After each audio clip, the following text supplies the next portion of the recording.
KWOK'S VEDA SWASTHA Healthcare Course, Principles and Motivations by Dr. Kwok Sil Ming.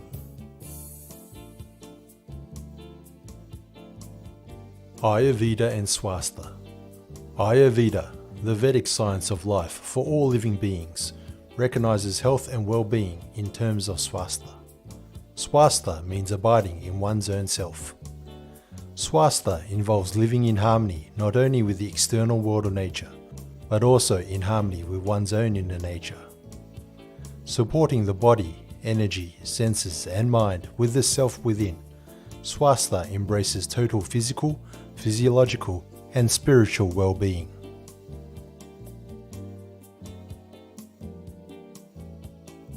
Dr. Kwok Sil Ming is an internationally renowned doctor of Buddhism, dedicated to passing on universal knowledge to the next generation and for the benefit of all mankind.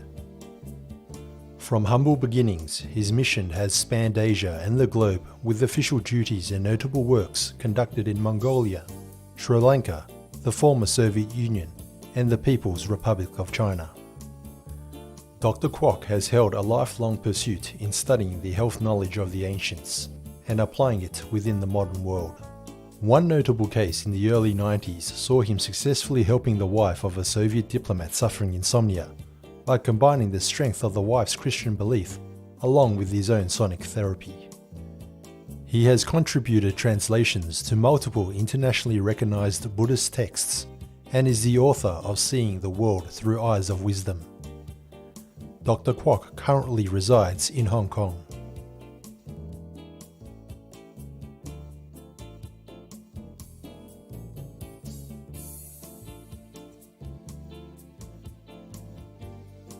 This is a special gathering.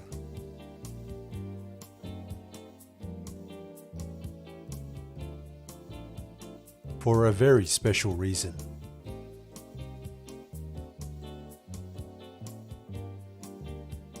Many people do not know my motivation. As I seldom say, but I have a motive behind this course. The real motivation is not as simple as you think. The human body has the ability to heal itself.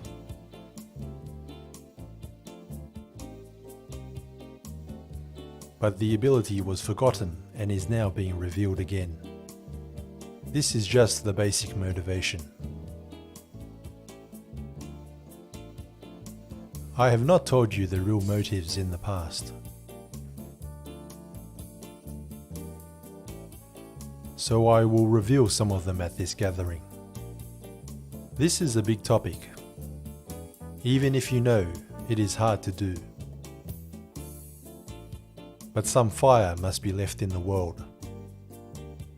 That is why I should tell you all. What exactly is the motivation for my course? I have been studying medicine for many years, until I had the chance to treat a lady from the Soviet Union.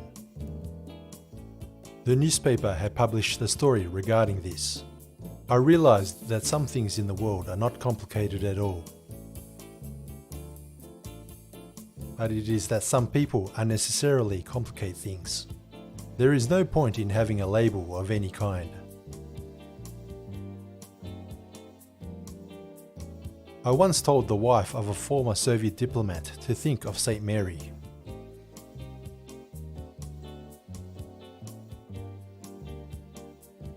This is what helped her. There was no particular meaning to this. It was just a foothold. A way to stimulate her potential.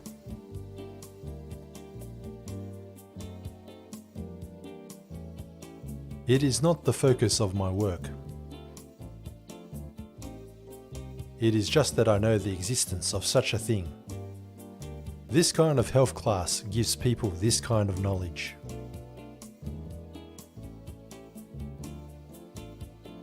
It is more a kind of hidden knowledge. So what is the key motivation? I have been to many places in the world, especially civilized places that are also prosperous places. Doctors in underdeveloped places are different. They are very sincere doctors. I can feel it. For example, in Burma, Vietnam, Indonesia, Philippines, Malaysia, and Mongolia, the barefoot doctors in rural China are also sincere. The poorer the place, the more sincere the doctors are in treating people, no matter how good or mediocre they are. The patients in those places have very humble backgrounds. They cannot afford to pay much for their medicine. Some cannot afford to pay for their medicine at all. But the doctors in those places are really sincere. Now, the doctors I see in the prosperous world, I had the opportunity to hear what they said. Those doctors who had graduated from medical school, they each worked in large hospitals. They are considered to have a high status and well-paid career in society.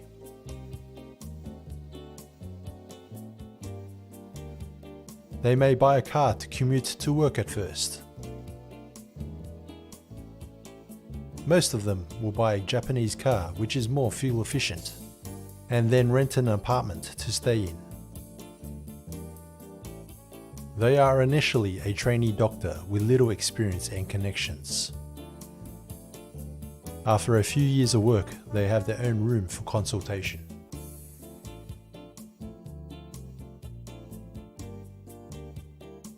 And they have changed cars to an Audi or BMW, but not yet a Mercedes.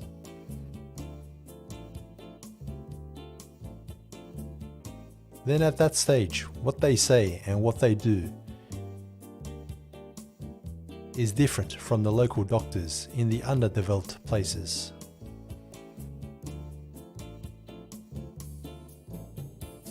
Because they are in daily contact with different colleagues who drive cars that are better than their car and live in a much nicer house than they do. In particular, they see doctors who run clinics outside, and due to the feeling of inferiority, automatically drop their heads because they are not well qualified and have no status. Doctors who run clinics are of course well paid. They often make social appearances to raise their status. They continue to pursue their personal fame and fortune. This is what they do every day. So when they practice medicine, they do not think about what the ancients called the soul.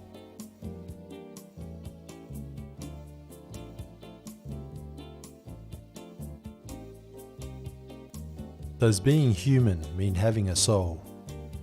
This is partly a matter of conscience. It is not that they do not have a conscience, but they are too busy to think about it. They regard the practice of medicine as a career.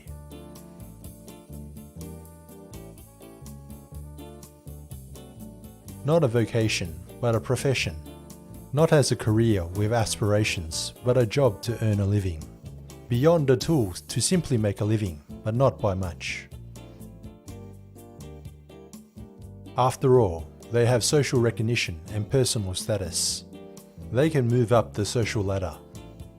However, in prosperous societies, the notion of medicine as a career has placed many countries into crisis.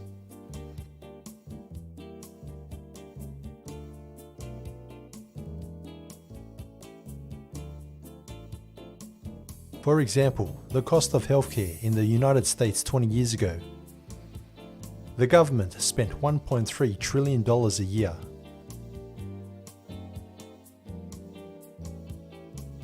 This is a huge amount of expenditure. Now Taiwan is also troubled by the healthcare system.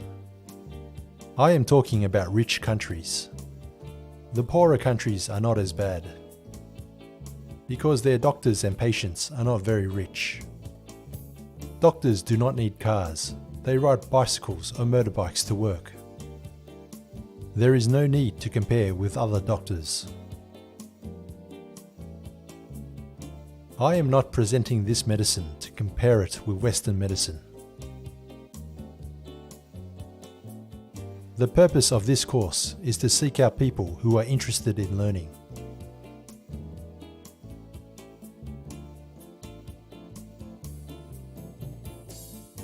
Or those who have the desire to go to the next level. It is a struggle, but not a medical struggle.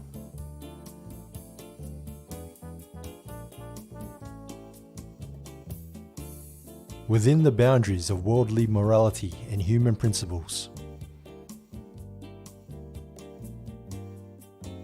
This is a struggle with the desire for social power. It is a struggle that needs to be engaged in by people with real skills. To reveal that human diseases are not to be treated in the way that they are today. That a hospital visit is not just a consultation by computer, or where a doctor does not ask the patient about their condition at all, or orders a round of tests but no treatment has been given for the patient. Then orders another round of tests at extra cost and still no treatment. The doctor then looks at the test report and analyzes the data, and has to run another test to reconfirm the data. But after all these tests, the doctor has not actually treated the patient.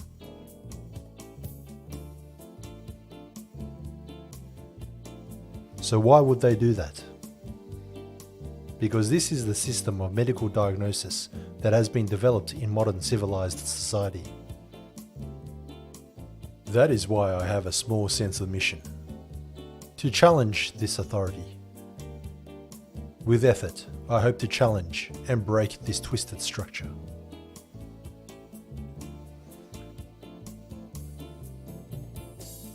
As you have all seen in the news recently, I have been promoting the use of tiger balm oil for 10 years. Only recently has it been introduced and pushed to the wider community.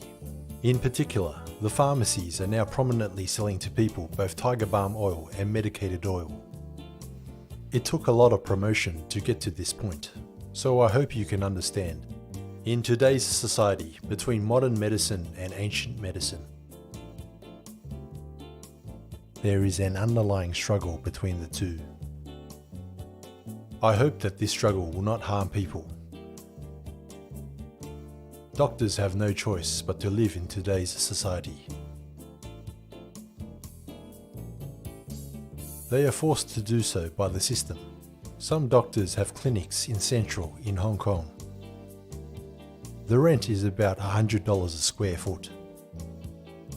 If you rent a space of 1,000 square feet, it costs $100,000. Not including the cost of hiring a secretary and a nurse. It is unlikely that the fees for a doctor's visit will be low. Therefore, the government of a prosperous society has created such a dilemma. Taiwan's Vice President Lai Ching-te is a doctor.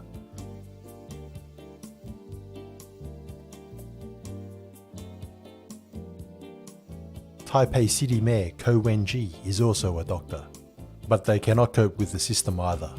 They studied public administration. For a medical system that has the same pitfalls and drawbacks.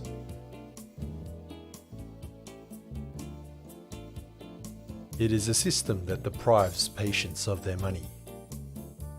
It deprives patients of their minds and time. It also deprives the society of resources. The whole system is completely wrong. That is why you can share what I have said today with the public. This is a struggle. Today, I shared the words of a famous Chinese medicine practitioner who has passed. He spoke from the perspective of his own country's interests. China's population of over 1 billion cannot be treated in a Western way. He had his reasons for saying so. But from my point of view, it should not be so narrowly focused. China cannot be isolationist and focus only on itself. That is why we should look at things from a broader perspective, with the goal to recreate our ancient moral civilization through reforming the art of healing. I hope you all will understand my real motivation. It is to fight against the modern system, not like governments fighting against epidemics and viruses.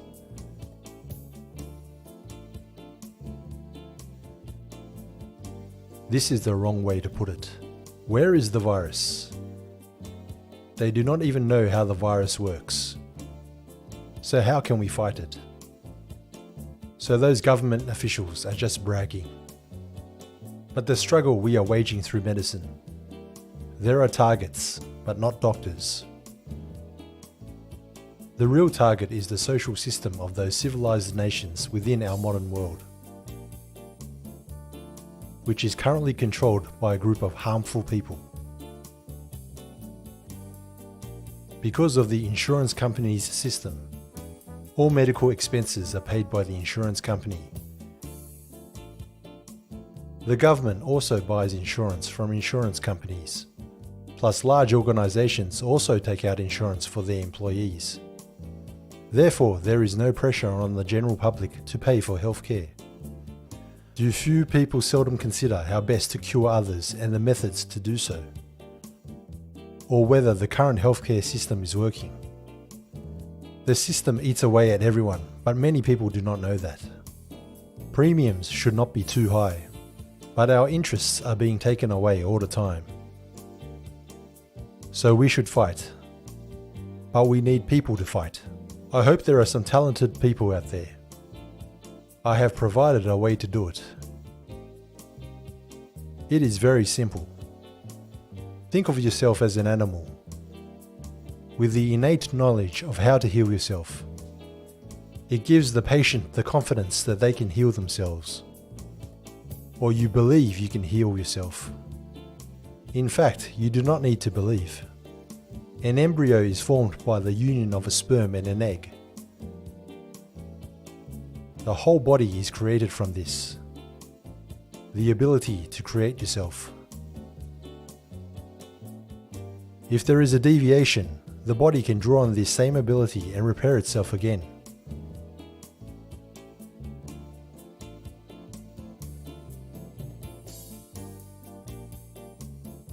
Fingernails and hair grow automatically.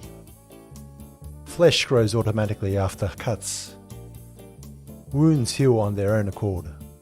The body is fully capable of repairing itself, and has all the tools to fight this struggle. This concept is obscured by customary worldly behavior.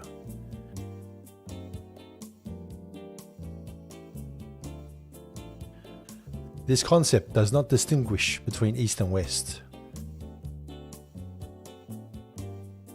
Only that the Eastern world is more traditional in its use of this concept. It is used more often.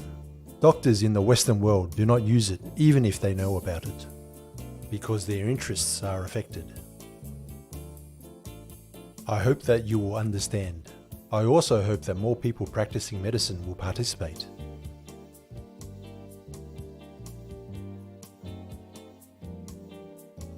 After all, they have a medical foundation. And some of them have a relatively low regard for fame and fortune. Or some of them work in government. They can use their modest influence to provide the right ideas within the government. No reform can be achieved in one step. Recently, the Chinese central government has sent Chinese medicines to Hong Kong. Everyone takes these medicines to heal themselves. Naturally, there will be an impact on Western medicine. But the central government is the only one who can do this. The Hong Kong government usually does not allow this. Before Chinese patent medicine can enter Hong Kong, it is very difficult to get approval, as they have to go through a complicated testing process. But this time, the central government ordered it and it was approved. That is why I support the Communist Party. The efficiency of the Communist Party can be seen in this case. I support the Communist Party not because of its out-of-touch policies and backward thinking. I support their ability to organize. They have a very strong core.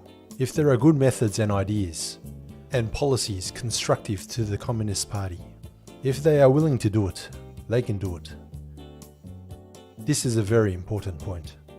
But providing the right approach and advice in a democratic country, it is not possible to do so, because many people with vested interests are mixed in with the establishment. They will oppose the proposals that are put forward. It is not possible to pass those proposals. So we need to realize this. The Chinese government has this advantage. They are absolutely capable of doing it. Other countries are constrained by their political systems. Many good policies are difficult to implement. It is very difficult to get those proposals passed. A lot of legislators are bought and paid for.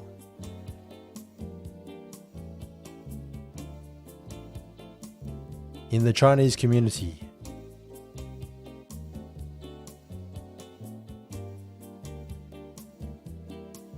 making a formal revolution in the field of medicine. The success of this revolution in China will have a worldwide impact. This is my main motivation. I have never said it in public before. I am taking this opportunity to say it today. I will not say much else. You can watch my other videos and revise, and work hard to learn on your own. I hope that there will be people who are capable, so that there are like-minded people. I have another group to work with. If someone graduates from an advanced course in the future, I want people who are willing to learn and have the real skills. Only then can you stand up and do something. Otherwise, it is just empty talk and a waste of time.